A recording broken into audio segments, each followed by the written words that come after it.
আপনারা জানেন যে রূপনগর মিরপুরে একটা অ্যাক্সিডেন্ট হয়েছে।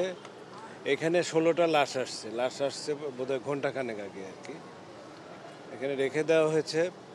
আর যে ফর্মালিটিসগুলো আছে সেটা অবজার্ভ করে তারপর মেডিকেল কলেজের যে দায়িত্ব আছে তাদের কাছে হ্যান্ড ওভার করবে। আর লাশের বিষয়ে আমি আসলে ডিটেল বলতে পারবো না। আমাদের আরএস আছে, ওনার কাছ থেকে আপনারা আসলে একটু শুনতে পারেন। কেবল তো আসলো, এটার বিষয়ে আসলে মানে এর সোর্স কি, আগুনের উৎস কি, কিছুই আমরা জানি না। বার্নে 3টা পেশেন্ট আছে, এটা আসলে খুব ইনজুর্ড না, তাদের অবস্থা মোটামুটি ভালো। আর এখানে যেগুলো আসছে সেগুলো তো আপনারা দেখছেন, খুব দুঃখজনক, শনাক্ত করাও কঠিন লাশগুলো। শনাক্তকরণে আপনারা এখন কি উদ্যোগ নেবেন?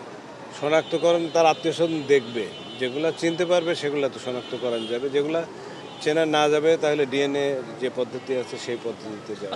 এইটার বিষয়ে আমি ঠিক জানি না ওই জায়গায় বৈধতা ছিল কিনা, সেই তথ্যটা আমাদের কাছে নেই, আমরা কিছুই জানতে পারিনি আসলে। আমরা তো আসলে ট্রিটমেন্টের পার্ট নিয়ে প্রস্তুত হয়ে আছি। ট্রিটমেন্ট তো ধরেন 3জন রোগী ইনজুর, তাদেরকে আপনারা সিম্পল একটা ট্রিটমেন্ট দিচ্ছেন, এর পাশাপাশি বাকিরা মারা গেছে।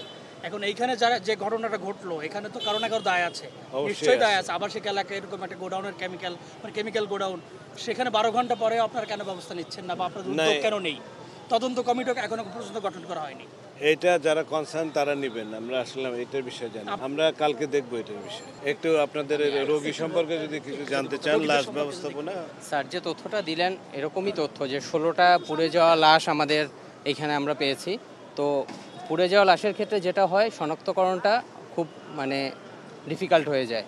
তো অনেক স্বজনরাই আসছেন এখানে, তাদের ওই যারা খুঁজে পাচ্ছেন না তাদের লাশ এখানে আছে কিনা, আসলে ওনারা এখন দেখে অনেকটা চিনতেও পারবেন না।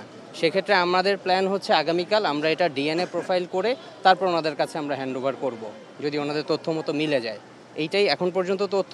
রোগীর লোকজন যারা একটু মানে খুব অস্থিরতার মধ্যে আছে তাদেরকেও মানে আপনাদের মাধ্যমে বলতে যাচ্ছি, তারা যাতে অস্থিরতা না করে একটু ধৈর্য ধারণ করে, কারণ তাদের স্বজনদের তাদের কাছে ফিরিয়ে দেওয়ার জন্যই আমরা এখানে রেখেছি, যাতে আমরা কালকে একটা ডিএনএ প্রোফাইল করে ওনাদের কাছে দিতে পারি। আমি ডক্টর মোস্তাক আহমেদ, আবাসিক সার্জন হিসেবে ক্যাজুয়ালিটি বিভাগে কর্মরত আছি।